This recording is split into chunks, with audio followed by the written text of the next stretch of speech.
Shut up! Are you mad? Kneel down right now and wipe my Benz, you wretched POS beggar! Auntie, please respect yourself. You are the one who drove into his space and splashed water on him. Apologize to him.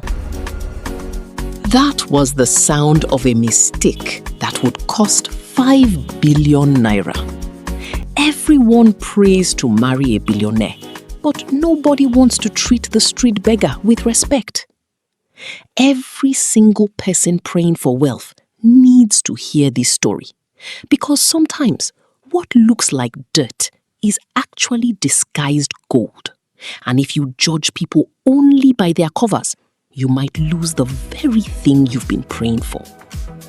This is a circle of African tales where African wisdom lives, and every story carries a lesson.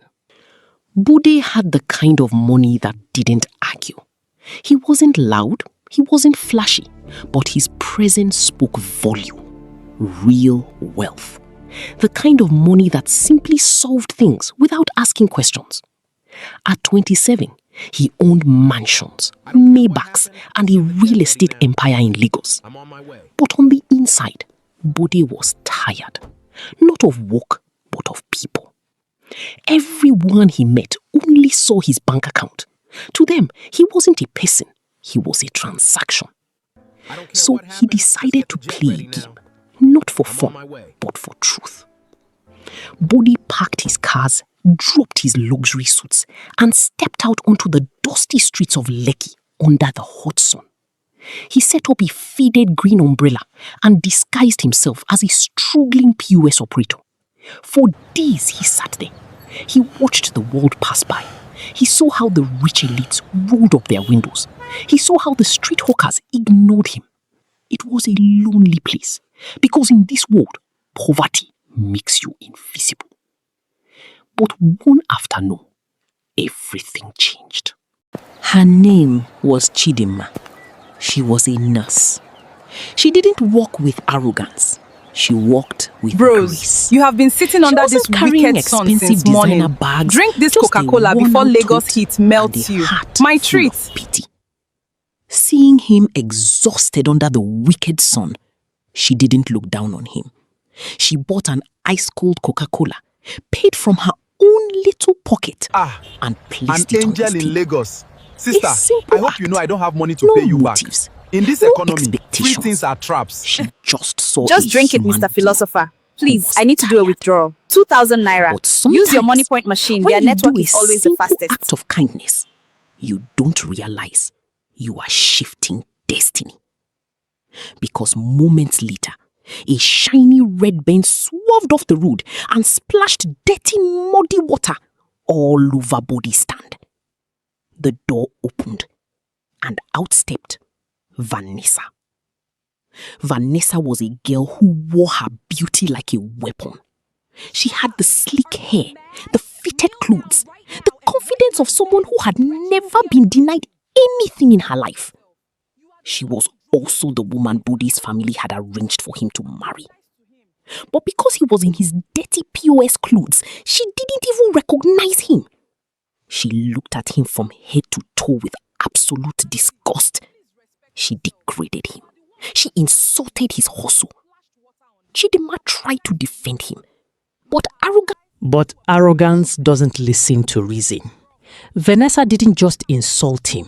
She slapped him, and she commanded that the police come and arrest him immediately. Well, security did arrive, but it wasn't the police. 3 heavily armored black G-wagons forcefully blocked the red Benz. Dust flew everywhere. Armed DSS officers stepped out. Vanessa smiled, thinking she had won. But then, a sharp, well-dressed man named Ebuka, Bode's trusted manager, stepped out of the VIP car. He completely ignored Vanessa. He walked straight into the mud, stood in front of the dirty POS beggar, and bowed deeply. The officers saluted. "I apologize for the delay, Chairman," Ebuka said, handing Bode a solid gold Rolex and a luxurious suit jacket. Silence. Total absolute silence fell over the street. The POS beggar slowly put on his Rolex. He put on his jacket. He didn't scream. He didn't boast. He just smiled a slow, cold smile at Vanessa. The look on her face wasn't just shock. It was the realization that her pride had just cost her an empire. But the story wasn't over, because human greed is deeper than embarrassment. What Bode didn't know yet was that Vanessa and his trusted manager Ebuka had been secretly plotting against him. They were the ones pulling the strings. They were forging documents to steal 5 billion naira and run away together. And seeing Bode bond with Chidinma threatened their entire plan. So Ebuka sent thugs into the dark night to scare the innocent nurse. But when a man values a pure heart, he protects it at all costs. Before the thugs could strike, the deep roar of a black Mercedes Maybach shattered the night. The doors opened. Out stepped Bode, flawless in a navy blue suit, moving with a quiet but terrifying power. The thugs ran. That night, inside the glowing luxury of the car, Bode didn't offer Chidinma money. He offered her truth. And that leads us to the climax. A moment the high society elites of Lagos would never forget. It was the global fintech gala. Chandelier lights, crystal glasses, fake smiles. Ebuka and Vanessa were there, laughing, holding hands, drinking expensive wine, thinking they had outsmarted everyone. Until the doors at the top of the grand marble stairs opened. The room went completely quiet.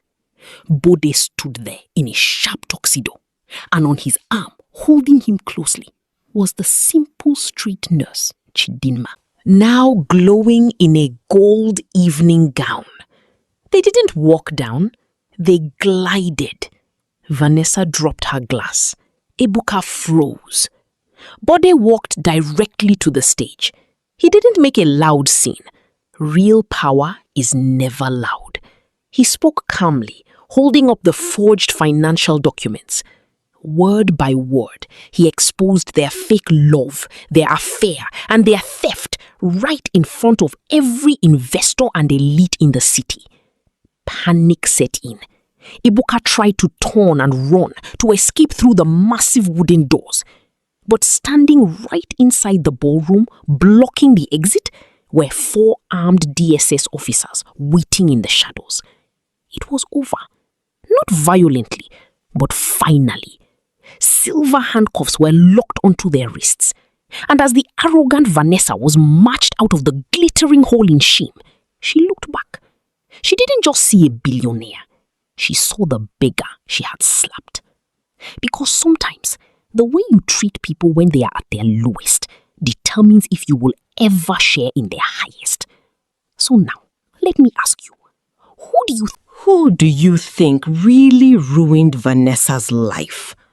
Was it the disguise of the billionaire, or was it her own arrogant heart? And if you met a beggar today, what would your reaction be? Let's talk in the comments. Every story carries a lesson, and if this one touched you in any way, let it guide your heart and inspire your journey. I hope you enjoyed this African folktale. If you did, please subscribe to this channel for more amazing, life-changing stories. Don't forget to like, share, and drop a comment. Thank you for watching. I appreciate you. See you in the next video.